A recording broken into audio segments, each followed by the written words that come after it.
Hello नमस्कार भाइयों, आप सभी का स्वागत है हमारे channel open book learning M में। भाइयों आज क्लास है संख्या पद्धति का 11वां क्लास है, जो कि आज लास्ट क्लास है ये संख्या पद्धति का। इसके बाद हम चलेंगे अगले चैप्टर की तरफ।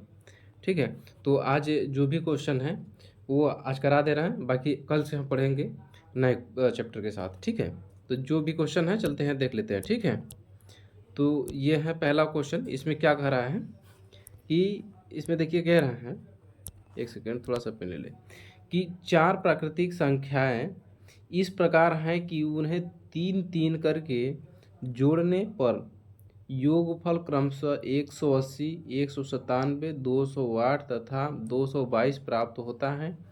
इन संख्याओं का माध्य कितना होगा? ठीक है, तो अब ये कह रहा है कि ये तीन तीन करके कोई प्राकृतिक चार संख्या हैं। कौन कौन? हम मान लेते हैं ए, बी, सी और डी। ठीक है, अब ये तीन तीन करके जोड़ने का कहा है। ठीक है, तीन को इसको जोड़ेंगे, फिर तीन को इसको जोड़ेंगे, फिर तीन इसको जोड़ेंगे, ये इस प्रकार से ना। तो ये चार बार हमको चार ठो तीन तीन का बनाना है। तो चलिए देखते हैं, इसको बनाते हैं कैसे बनेगा, बताते हैं। तो पहले A B C, A plus B plus C बराबर यहाँ कितना दिया है? 180।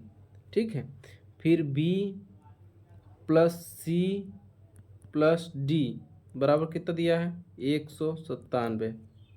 ठीक है, उसके बाद C plus D plus A बराबर कितना दिया है? 208। ठीक, फिर उसी प्रकार से आप ले लेंगे डी ले लिए, फिर उसके बाद डी के बाद ए प्लस बी, ठीक है, बराबर 222। ठीक है, इस प्रकार से तीन तीन करके ले लिए। अब यहाँ से अगर फिर से अब करेंगे, अब इसके बाद जाएंगे तो अब फिर से ए बी सी आ जाएगा। ठीक है, यही चीज़ ए बी, अब इसके बाद बन नहीं पाएगा, इसलिए यही चार दिया है। ठीक है, तीन तीन करके हम जोड़े हैं तो ये संख्या आ रहा है। अब लेकिन एक चीज़ यहाँ देखेंगे कि एक ए यहाँ है और एक ए यहाँ पे है और एक ए यहाँ पे है। ठीक है, तो इसमें हम देख लिए कि तीन बार ए है। ठीक है, और उसके बाद प्लस यहाँ पे देखेंगे कि बी एक बार है यहाँ पे, एक बार यहाँ पे, और उसके बाद कहाँ है? यहाँ पे है। तो तीन बार क्या है? तीन बार बी भी है। ठीक है, यहाँ देखेंगे सी यहाँ है, यहाँ है, यहाँ है, तो तीन सी है। ठीक है, अब यहाँ देखेंगे एक डी, दो डी, तीन डी, यानी कि तीन डी यहाँ है। अगर तीन को कॉमन ले लें, हम तीन को अगर कॉमन ले लें तो A plus B plus C plus D बराबर कितना आ जाएगा? इसको टोटल ऐड कर दीजिए जो भी है कुछ। ठीक है, इसको ऐड करिए तो यहाँ पे 10 हो गया, 10 और यहाँ पे क्या 7। ठीक है, 17, 17 का 7। ठीक है, हासिल कितना? एक है। यहाँ पे देखिए 8 2 10, 10 9 19, 19 1 20, 20 का जीरो हासिल कितना? 2। फिर से इसको ऐड कर लीजिए, 2 2 4, 4 2 6। ठीक है, 6 6 2 8। ठीक है, 8 ये हो गया। अब ये जो बराबर कितना आ रहा है यहाँ पे? 807। अब ये जो तीन जो यहाँ कॉमन लिए हैं ये चला जाएगा नीचे। जब यहाँ पे नीचे चला जाएगा तो इसको आप डिवाइड कर दीजिए। तो 807 में 3 से डिवाइड करके देखिए कितना जा रहा है? 3 दूना 6। ठीक है, फिर बचेगा 2, 3 6 का 18 और 3 9 27, 269 बार जा रहा है। ठीक है, अब इसको हम मिटा दे रहे हैं। ठीक है,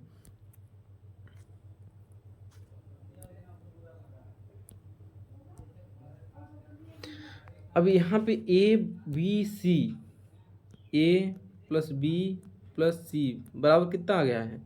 269 आ गया। ठीक है, 269। अब लेकिन ए बी सी यहाँ तीन का हमारा कितना दिया है? यहाँ पे देख रहे हैं ए बी सी कितना दिया है? 180 दिया है। ठीक है, 180 दिया है ना। तो अब क्या करेंगे हम, यहाँ पे प्लस डी है, यहाँ पे A plus B plus C plus D निकला है ना। तो यहाँ पे जब a plus B plus C अगर जब इसको माइनस करेंगे यहाँ पे तो ये d निकल आ जाएगा आपका। ठीक है, a प्लस बी प्लस सी जब निकालेंगे 180 है, 3 का योग दिया तो यहाँ 9, यहाँ 16 में से 8 जाएगा तो 8, यानी कि 89 आ जाएगा यहाँ पे d का मान। ठीक है, d बराबर कितना हो जाएगा यहाँ पे 89 d का मान निकल आएगा। ठीक है, और बाकी इसी प्रकार से और निकाल लेते हैं। ठीक है, निकालिए सी को। अब इसी प्रकार से 269 में, ठीक है, 269 में अब किसका डी का निकल गया है। अब यहाँ पे क्या है, B plus C plus D कितना है 197। जब बी सी डी निकाल रहे हैं अब क्या निकल बचेगा, ए निकल कर आएगा। ठीक है, अब ए का जो आएगा मान वो ए का निकल कर आएगा। यहाँ पे 2, फिर यहाँ से जाएगा हासिल 1 16, 16 में से 9 जाएगा 7। ठीक है, तो ए का मान कितना आ जाएगा 72। ठीक है, इसी प्रकार से जो है किसका भी निकाल लीजिए। 269 में आप 208 घटाइए, 208। अब किसका निकलेगा, अब ये किसका है, सी सी और उसके बाद डी और ए, तो अब निकल कर आएगा बी। ठीक है, बी बच जाएगा तो यहाँ पे 1, यहाँ पे 6, यहाँ 0, यहाँ पे बी बराबर कितना आ जाएगा 61। ठीक है, अब क्या निकालेंगे, अभी 222, अब किसका मान निकल कर आएगा, यानी कि डी डी ए बी, यानी कि अभी ये सी निकल कर आएगा। ठीक है, तो आप निकाल दीजिए 269 में 22 घटा दीजिए,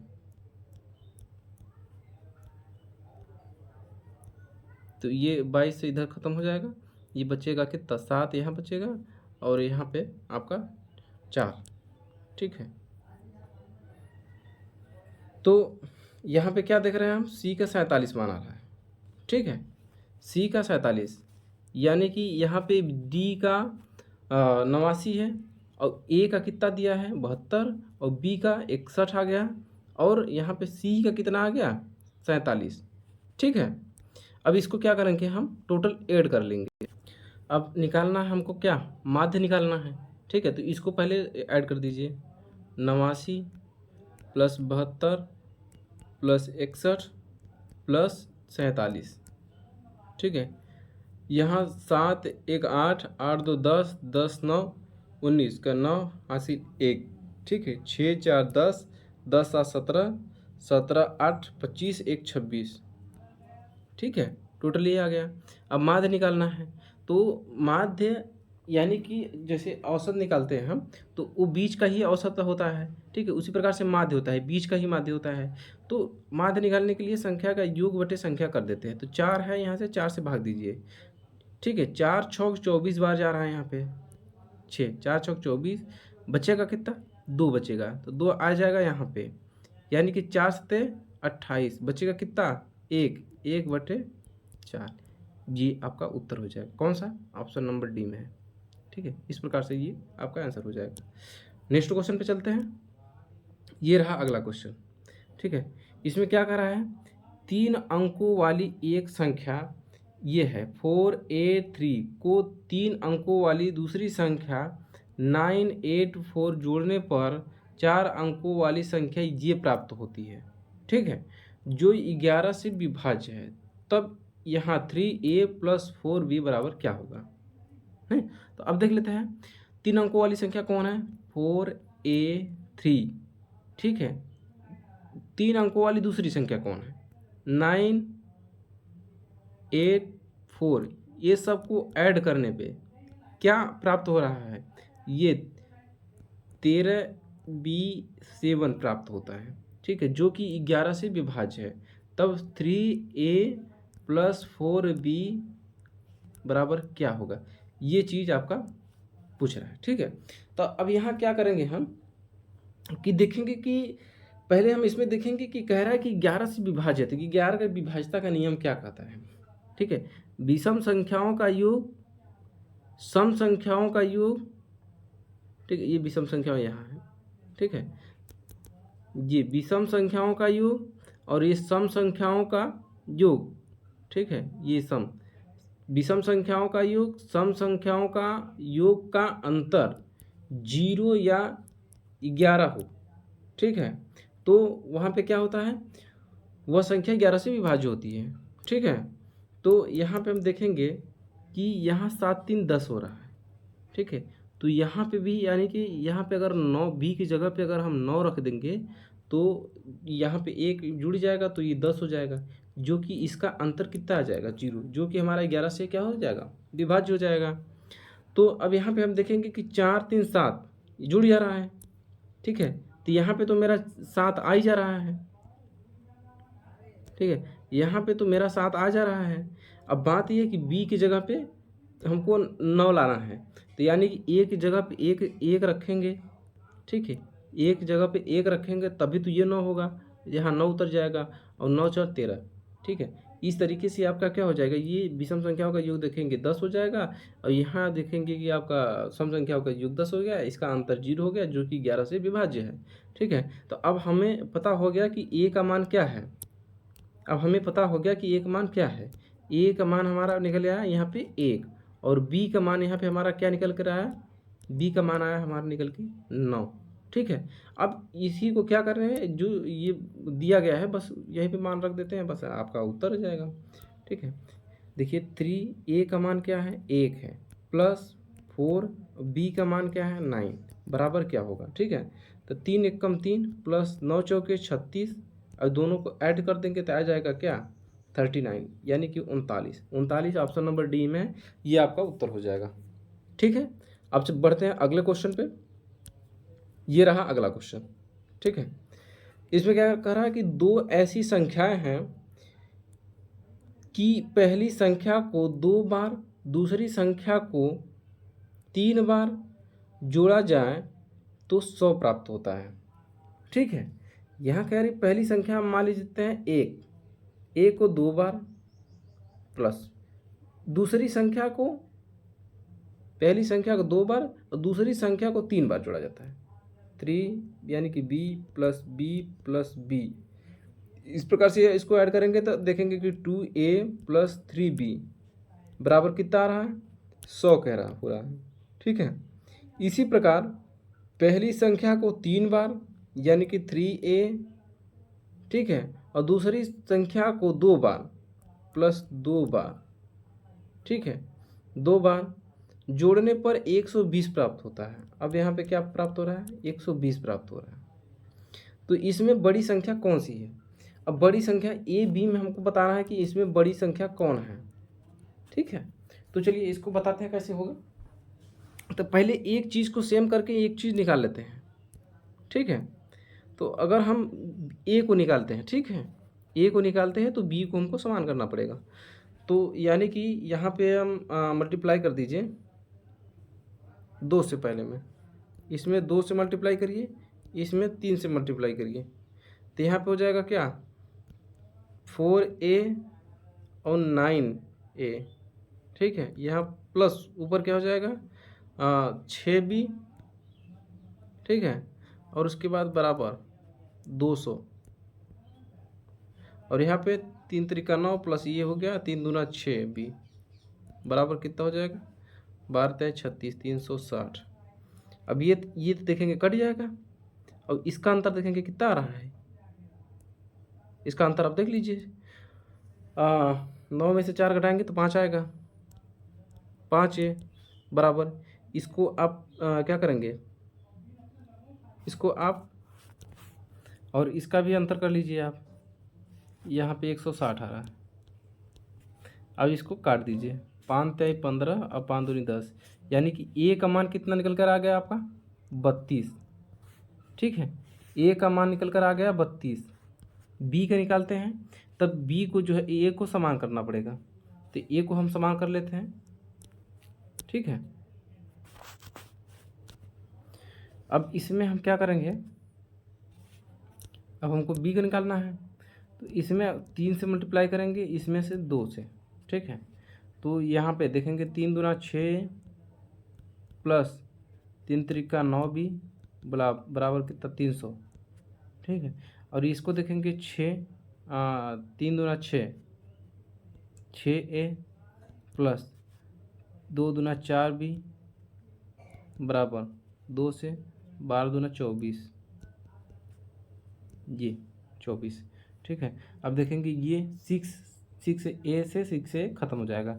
अब यहाँ का इसका अंतर देखेंगे कितना आ रहा है 5 बी बराबर, इसका अंतर देखेंगे कितना आ रहा है 60, इसको 5 से काट देंगे तो कितना आ रहा है बी बराबर आ रहा है आपका 12। ठीक है, बी बराबर कितना आ रहा है 12, तो बी का निकल कर आ गया 12 और ए का निकल कर आ गया 32। तो इसमें पूछा है, क्या पूछा है इसमें, इसमें बड़ी संख्या कौन सी होगी, तो बड़ी संख्या आपकी ए वाली हो जाएगी, ये 32 आपका ऑप्शन नंबर ये राइट हो जाएगा। ठीक है, अब बढ़ते हैं अगले क्वेश्चन की ओर। ये रहा अगला क्वेश्चन। इसमें क्या कह रहा है, जब एक विद्यालय के सभी छात्रों को 54 छात्रों की पंक्ति में खड़ा किया जाता है। ठीक है, जब एक विद्यालय के सभी छात्रों को 54 छात्रों की एक की पंक्ति में खड़ा किया जाता है तो 30 पंक्तियां बनती हैं। ठीक है, और यदि 45 छात्रों वाली पंक्तियों में खड़ा किया जाता है तो ऐसी कितनी पंक्तियां बनेंगी। समझ रहे हैं इसमें क्या कर रहा है कि 54 छात्रों की पंक्ति में खड़ा किया जाता है तो कितनी बनती हैं 30 पंक्तियां बनती हैं, और यदि 45 छात्रों वाली पंक्ति में खड़ा किया जाए तो कितनी पंक्तियां बनेगी ये कह रहा है। तो पहले इसमें हम क्या करेंगे, पहले टोटल छात्र जितने हैं उतने उनको निकाल लेंगे। तो 54 छात्र की पंक्ति हैं और ऐसी कितनी पंक्ति बनती हैं 30 पंक्ति निकलती हैं। इस प्रकार से आपका क्या निकल जाएगा, टोटल छात्र निकल जाएंगे।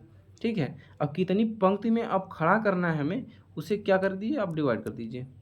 तो 9 से करेंगे तो 9 6 के 54 और 9 5 45, 5 से इसको काट देंगे 6 बार 6 6 के 36, यानी कि ऐसी कितनी पंक्तियां बनेगी, ऐसी 36 पंक्तियां बनेगी। ऑप्शन नंबर सी आपका राइट हो जाएगा। अगले क्वेश्चन पे चलते हैं। ये रहा अगला क्वेश्चन।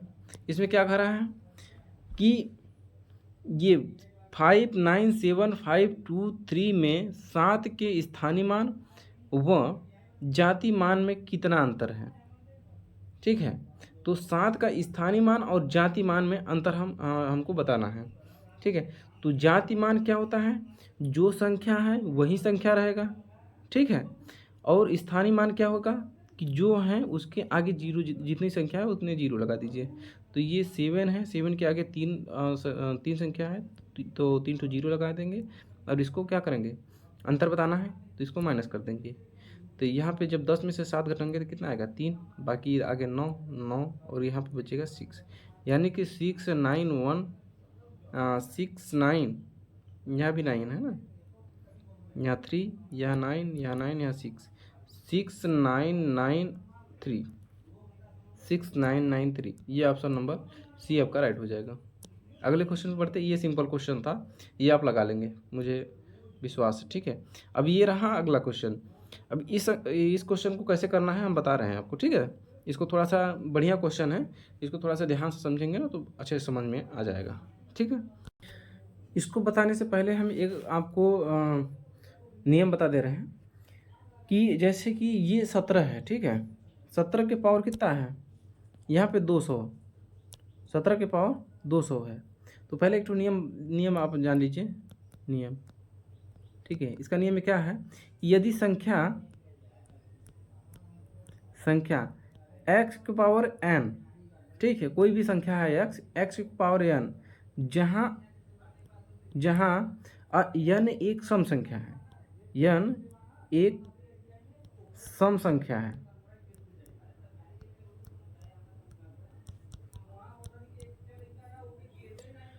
को x प्लस 1 से भाग देने पर, x प्लस 1 से भाग देने पर शेष फल हमेशा कितना होगा, 1 होगा। शेष फल हमेशा 1 होगा। ठीक है, ये है कि अगर x के पावर कोई सम संख्या होगा, ठीक है, x की पावर कोई सम संख्या होगा तो वहाँ पे जो है कि x प्लस 1 से भाग देने पर शेष फल हमेशा क्या होगा, 1 होगा। ठीक है। अब अगर जो है कि विषम संख्या आ जाता है, ठीक है, जहाँ x की पावर n कोई संख्या हो गया, x की पावर x कोई संख्या हो गया, इसके पावर n, ठीक है, जहाँ n एक विषम संख्या है, विषम संख्या है, यहाँ पे को x प्लस वन से भाग देने पर हमेशा आधार की संख्या होगा। ठीक है, हमेशा आधार की संख्या होगा। ठीक है। अब ये जो अब यहाँ पे देखेंगे आप कि यहाँ पे तो सम संख्या है। ठीक है, तो यहाँ पे नियम कहता है कि संख्या x की पावर n जहाँ n एक सम संख्या है को x प्लस 1 से भाग देने पर हमेशा 1 होता है। ठीक है, तो अब यहाँ पे जब सम है 17 के पावर कितना है, यहाँ पे 200 है, तो 200 क्या है, एक सम है। तो अब x के पावर यानी कि x प्लस 1 से भाग देने पे क्या होगा, हमारा संख्या 1 बचेगा यहाँ पे। लेकिन कैसे आएगा, देखिए एक बात आप समझिए, 2 की पावर 2 रखें, ठीक है, 2 के पावर 2 रखें। अब यहाँ पे 2 क्या है, सम संख्या है, को अगर भाग दें हम किससे, 3 से भाग देते हैं, ये 4 होगा, और 4 में से 3 भाग देंगे तो कितना आ जाएगा, 1 आपका क्या बचेगा, शेष। उसी प्रकार से 3 ले लीजिए, 3 के पावर 2 को आप 4 से भाग दीजिए, ये ऊपर क्या है, सम संख्या है, 3 तरीका 9, 9 को अगर 4 से भाग देंगे तो कितना आ जाएगा आपका, शेषफल बचेगा 1। उसी प्रकार 4 ले लीजिए, 4 का पावर माइनस यहाँ पे कितना, अरे भागे कितना, 5, 4 चौके 16, 16 से 5 से भाग देंगे कितना आएगा, 1। ठीक है, इस प्रकार कितनी भी संख्या आप ले लेंगे, ठीक है, कितनी भी संख्या। इसी प्रकार यहाँ पे कितना है, 17 के पावर कितना है, 17 के पावर यहाँ पे 200 है। और अगर यहाँ पे आप 18 से भाग देंगे, यहाँ पे बड़ी संख्या है नहीं, यहाँ से 2 से 3, तो इसी प्रकार 17 में अगर 18 से आप भाग देंगे ना, तो यहाँ पे जितनी भी संख्या, तो वहाँ पे आपका 1 शेषफल निकल कर आएगा। ठीक है, इस प्रकार से आप इस चीज़ को सिंपली कर सकते हैं कि अगर यहाँ पे देख लें कि अगर सम यहाँ पे ऊपर है, ये घात पे 200 है, अगर विषम संख्या हो गया तो जो घात ये जो आधार वाली संख्या है वही हो जाएंगी। लेकिन अगर यहाँ पे सम है तो यहाँ से अगर भाग देंगे 18 से x प्लस 1 से, तो आपका सिंपली एक आंसर हो जाएगा। इस तरीके से आप आगे बढ़ जाएंगे। ठीक है, अगला क्वेश्चन देखते हैं। ये रहा अगला क्वेश्चन। अब यहाँ पे क्या है, जैसे हम बताए हैं कि x की पावर n जहाँ n विषम संख्या हो, ठीक है, जब विषम संख्या हो तो यहाँ तो 25 क्या है, विषम संख्या है, ठीक है, विषम संख्या है। तो अब क्या करेंगे कि x प्लस 1 से जब हम भाग देंगे तो क्या होगी, आधार वाली संख्या हो जाएगी। यानी कि इसका आंसर क्या हो जाएगा, ऑप्शन नंबर डी, ये 25 वाला आपका आंसर हो जाएगा। ठीक है, जैसे हम आपको इसका भी उदाहरण देते हैं, 2 के पावर 3, ठीक है, 2 के पावर 3 को 3 से, तो ये 2 का कितना हो जाएगा आपका, 2 का कितना हो जाएगा आपका, 2 का क्यों 8 हो जाएगा। 8 को 3 से भाग देंगे तो क्या बचेगा, 2 बचेगा आपका शेष। ठीक है, तो ये क्या है, आधार वाली संख्या आ रही है, नहीं, सेम आधार वाली संख्या आ रही। ठीक है, उसी प्रकार से आप 3 ले लीजिए, 3 के पावर 3, ये विषम संख्या है, तो यहाँ पे कितना आ रहा है, 27, यहाँ से 4 से आप डिवाइड करेंगे। ठीक है, एक प्लस है ना, x प्लस 1 है, जब 4 से भाग देंगे तो 4 छक 24, यानी कि 3 क्या बच रहा है, शेषफल, यानी कि ये आधार वाली संख्या है। इसी प्रकार से आप 4 ले लीजिए, एक ठो और ले लेते हैं, 4 ले लीजिए, 4 के पावर क्यू के भागे 3 के भागे यहाँ पे 5 से डिवाइड करिए, तो यहाँ पे अब 4 का कितना हो जाएगा, 64। ठीक है, 64 को जब आप 5 से भाग देंगे तो कितना बचेगा, 4 शेषफल बचेगा। ठीक है, तो ये क्या आ रही है, आधार वाली संख्या। इस प्रकार से आगे जितनी भी संख्या हो जाएगी, अगर घात उसके अगर विषम संख्या है तो जो नीचे आधार वाली संख्या है वही आपका उत्तर हो जाता है। तो इस प्रकार से इसका घात 25 के घात क्या लगा है, विषम संख्या है, तो यहाँ पे 26 से भाग देंगे तो हमेशा क्या होगा हमारा, ये आधार वाली संख्या हो जाएगी। तो इस प्रकार से यहाँ 25 ये आपका उत्तर हो जाएगा। इस प्रकार से जो भी क्वेश्चन था संख्या पद्धति का आज मैंने पूरा करा दिया है। ठीक है, अब कल से हम चलेंगे एक नए चैप्टर की ओर, और कल से नए चैप्टर पढ़ेंगे। ठीक है, तो आज जो भी संख्या पद्धति का क्वेश्चन था हम करा दिए हैं। अब कल मिलेंगे नए चैप्टर के साथ। धन्यवाद।